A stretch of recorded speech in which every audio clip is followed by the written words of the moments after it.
नमस्कार, बहुत बहुत स्वागत है आपका। आप क्रिएटिविजन न्यूज का एक्सप्लेनर देख रहे हैं। आपके साथ मैं हूं शबाब। कौशांबी में एक बेटी की हत्या हो जाती है, एक पूरा परिवार बिखर जाता है।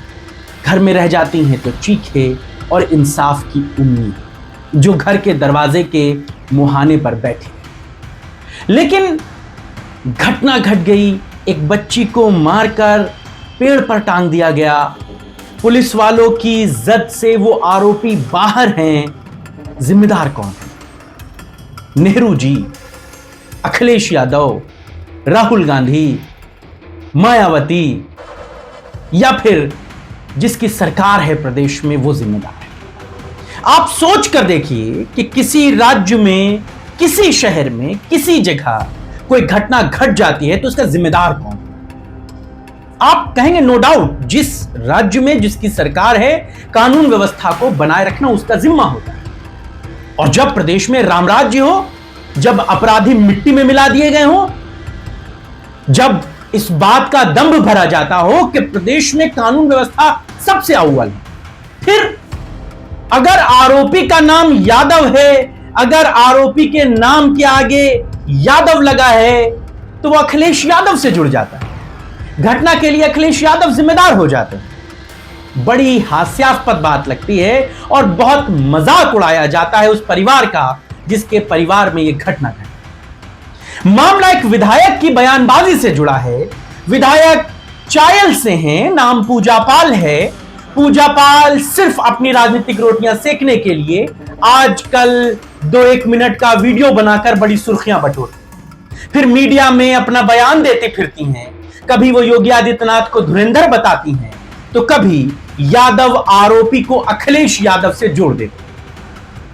क्यों अब उनको वो धुरंधर मुख्यमंत्री याद नहीं आ रहे जिनकी तारीफों के वो पुल बांधती थी? क्यों आरोपी इस घटना के पकड़े नहीं जा सके? वो सिर्फ कैमरा ऑन करती हैं, बयान देती हैं और निशाने पर अखिलेश यादव को लेती। वो कहती हैं कि ये सपा के गुंडे हैं, यादव आरोपी हैं, उनको संरक्षण मिला। ये शब्द वो बार बार दोहराते हैं। ऐसा माहौल बनाती हैं कि जैसे उत्तर प्रदेश में आज भी सपा की सरकार चल रही हो और पूजा पाल विपक्ष की नेता। पहले पूजा पाल के इस बयान को आप सुन लीजिए, फिर आप खुद ये बात सोचेंगे कि पूजा पाल क्यों आखिर बीजेपी की इस हद की चाटुकारिता को करने पर आमादा है। कौशांबी में समाजवादी पार्टी के गुर्गों का शिकार मेरे पाल समाज की बेटी बनी है। सपा पोषित गुंडों ने पाल समाज की बेटी की घृणित घटना को अंजाम दिया। यह निंदनीय है। यह बिल्कुल साफ है कि आरोपियों को समाजवादी पार्टी का सह प्राप्त है। पाल समाज की मासूम बिटिया का दोष बस इतना है कि वह अखिलेश यादव की जाति की नहीं है। जैसे जैसे 2027 का चुनाव नजदीक आता जाएगा, वैसे वैसे ये गिरोह ओबीसी समाज की जातियों पर हमला करेगा, आपराधिक कृत्य करेगा। पूरे प्रदेश में सपा समर्थक अपराधियों ने आतंक मचाना शुरू कर दिया है। अभी हाल में ही विधानसभा 12 गांव लालापुर में मेरे पाल समाज के माताओं बहनों के साथ घर में चढ़ करके मारपीट और उन्हें मारने का काम किया गया। ये भी जितना मैं निंदा कर सकूं कम है। अभी बाराबंकी जिले में सेना के एक जवान को सपा कार्यकर्ताओं ने सारेआम पीट दिया। यह है सपा का लियारी राज। सुन लिया आपने भाई। पूजा पाल को कोई ये जाकर बताए कि ये 2007 की मायावती की सरकार नहीं है या 2012 की अखिलेश यादव का दौर नहीं है, ये तो 2026 है और उत्तर प्रदेश में सत्ता पूरी तरह से योगी आदित्यनाथ के हाथ में है। भारतीय जनता पार्टी की सरकार है, पूरा प्रशासन उसी के अधीन है, पुलिस उसी के आदेश पर चलती है, कानून व्यवस्था की जिम्मेदारी उसी सरकार की है, यानी कि योगी आदित्यनाथ जी की जिम्मेदारी है।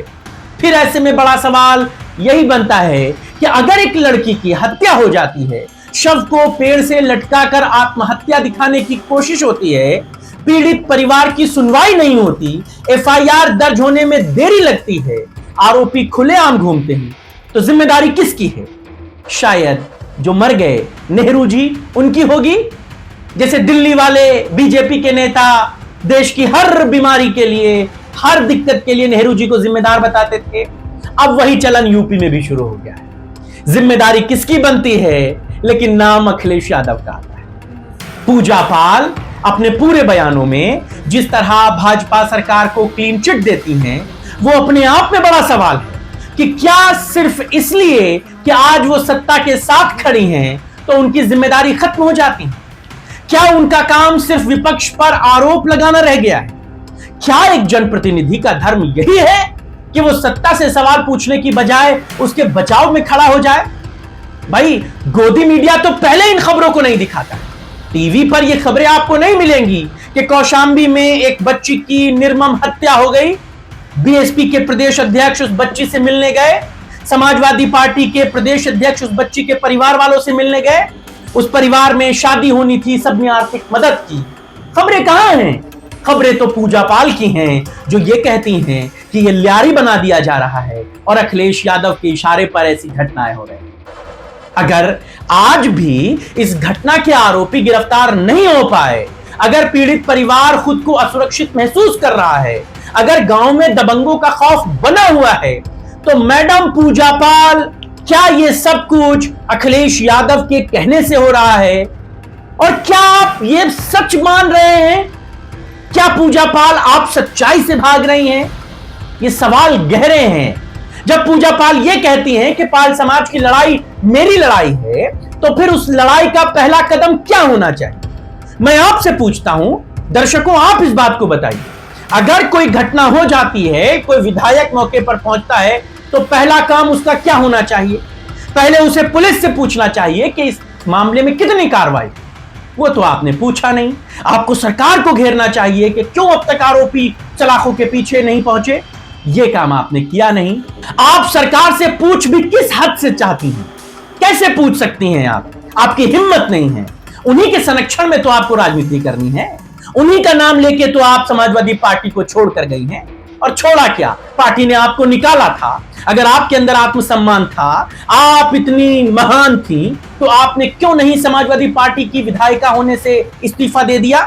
विधायक तो समाजवादी पार्टी की हैं, लेकिन अखिलेश यादव से बड़ी नाराजगी। अगर आपके अंदर इतना आत्मसम्मान कूट कूट कर भरा था, आपको लग रहा था कि वो समाजवादी पार्टी छोड़ने के बाद बीजेपी फौरन आपको ले लेगी, आपको विधायकी का चुनाव लड़ा देगी और आप जीत जाएंगी, तो एक बार पूर्व समाजवादी पार्टी के नेता दारा सिंह चौहान से जरा पूछ लीजिएगा। यही घमंड उनका था, यही उनको फितरत थी कि वो समाजवादी पार्टी छोड़ देंगे, बीजेपी में चले जाएंगे, बड़े कद के नेता हैं, योगी आदित्यनाथ के नाम पर जीत जाएंगे। मुंह की खाई थी, चुनाव हार गए थे। यही डर तो पूजा पाल को भी था। आज पूजा पाल, आपकी विधायकी का जिक्र नहीं कर रहा हूं, आज सिर्फ आपसे यही पूछ रहा हूं कि आप सवाल सरकार से पूछना चाहिए था। आपको यह पूछना चाहिए था कि सभी आरोपी जेल के अंदर क्यों नहीं हैं? क्या वो ये नहीं होना चाहिए कि पुलिस की शुरुआती लापरवाही पर आप जवाब मांगती? क्या यह नहीं होना चाहिए था कि आप प्रशासन को कटघरे में खड़ा करती? क्या आपने कुछ ऐसा किया? नहीं किया, बल्कि पूरा फोकस आप अखिलेश यादव तरफ मोड़ के लेकर चली गई। अखिलेश यादव पर हमले करने लगी, सपा को टारगेट पर लेने लगी और बीजेपी को क्लीन चिट देने लगी। वाह राजनीति, वाह! इसमें जिम्मेदारी से ज्यादा नैरेटिव बनाने की कोशिश बीजेपी और पूजा पाल कर रही है। अपराध की गंभीरता से ज्यादा यह मायने आपके लिए रख रहा है कि उसे किसके खिलाफ इस्तेमाल किया जाए। आरोपी यादव है तो पूरा अपराध जगत अखिलेश यादव के इशारे पर चल रहा है। लेकिन जनता अब यह फर्क समझती है पूजा पाल जी। जनता यह देख रही है कि सत्ता में कौन है, जवाबदेही किसकी बनती है। अगर आज उत्तर प्रदेश में कानून व्यवस्था बिगड़ी है, अगर अपराधी बेखौफ होकर वारदात को अंजाम दे रहे हैं, अगर पीड़ित परिवार इंसाफ के लिए भटक रहा है, तो सीधा जवाब सत्ता से पूछा जाएगा, योगी आदित्यनाथ जी से पूछा जाएगा, अखिलेश यादव से नहीं पूछा जाएगा, राहुल गांधी से नहीं पूछा जाएगा, मायावती से नहीं पूछा जाएगा। पूजा पाल जी, आपको इस बात की समझ होनी चाहिए। आपको यह याद रखना होगा कि आप भाजपा को क्लीन चिट दे सकती हैं, लेकिन आप सच्चाई बदल नहीं सकती। सरकार बीजेपी की, सिस्टम बीजेपी का, पुलिस बीजेपी की, बावजूद इसके लिए जवाबदेही अखिलेश यादव। अगर आप सच में पाल समाज की लड़ाई लड़ना चाहती हैं तो उन्हें सबसे पहले अपनी सरकार से सवाल पूछना चाहिए, उसका कॉलर पकड़ना चाहिए, उसे आईना दिखाना चाहिए, उनसे जवाब मांगना चाहिए। क्योंकि अगर आप सत्ता से सवाल नहीं करेंगे तो आप न्याय नहीं दिलाने आए, आप राजनीति करने आए। आज जरूरत इस बात की है कि इस पूरे मामले को जाति से हटकर राजनीतिक चश्मे को हटाकर देखा जाए। आरोपी किसी धर्म के हों, किसी समाज के हों, किसी जाति वर्ग विशेष के हों, अगर उन्होंने कोई अपराध किया है तो उन सब के खिलाफ कार्रवाई होनी चाहिए एक सिरे से। वो किसी भी पार्टी से जुड़ा, उनके खिलाफ सख्त कार्रवाई होकर एक्शन उदाहरण बनना चाहिए। लेकिन उससे भी ज्यादा जरूरी क्या बात है कि जो सत्ता में है वो अपनी जिम्मेदारी से भागे नहीं, क्योंकि आखिर में जनता को बयान नहीं, न्याय चाहिए। और अगर आप न्याय नहीं दिला सकते, सत्ता से सवाल नहीं पूछ सकते, तो फिर याद रखिए जाना आपको जनता के बीच में है। ये चायल की जनता भी कौशांबी की उस बेटी की हत्या का जवाब पूजा पाल आपसे पूछेगी। आप भी तो उसी बिरादरी से हैं। आप उस बच्ची के न्याय के लिए क्या करने गई थी? क्या अखिलेश यादव से जवाबदेही करने गई थी? और वो भी जवाबदेही आपने मौके पर नहीं की। घर में आकर एसी चलाकर कैमरा सेट करके 2 मिनट की आपने एक वीडियो को बनाया और उसे मीडिया में भेज दिया। क्योंकि भाई आप अगर पब्लिक में ये बात मीडिया के सामने कहती तो मीडिया वाले भी आपसे 2-4 सवाल उल्टे पूछ लेते, जो मैं आपसे पूछ रहा हूं। उतनी हिम्मत आप में है नहीं। आपको तो सिर्फ बीजेपी की वाहवाही करनी है, जय जयकार करनी है, तो आंख बंद कीजिए, शुतुरमुर्ग की तरह मुंह जमीन में डाल लीजिए। आपको लगेगा कि पूरे राज्य में राम राज्य है, सब कुछ बढ़िया है, सब कुछ चंगा है। लेकिन इस बच्ची की मौत के जिम्मेदार सलाखों के पीछे होने चाहिए, वो किसी भी जाति धर्म के हों, किसी भी वर्ग विशेष के, सत्ता के संरक्षण में भी हों तो भी उन्हें सलाखों के पीछे होना चाहिए। वो सिर्फ यादव हैं या वो सिर्फ दलित हैं या वो सिर्फ किसी एक जाति विशेष के हैं तो वो उस जाति विशेष के नेता से जुड़ जाएंगे, इस बात को आपको समझना चाहिए। पूजा पाल, आप ओछी राजनीति कर रही हैं और इसका जवाब आपको जनता। अभी की चर्चा में बस इतना ही। आप बताइएगा पूजा पाल की इस हरकत के बारे में आप क्या सोचते हैं। वो धुरंधर मुख्यमंत्री को तो कहती हैं, लेकिन अपने धुरंधर मुख्यमंत्री से सवाल पूछने की हैसियत नहीं रखती। अभी बस इतना ही। नमस्कार।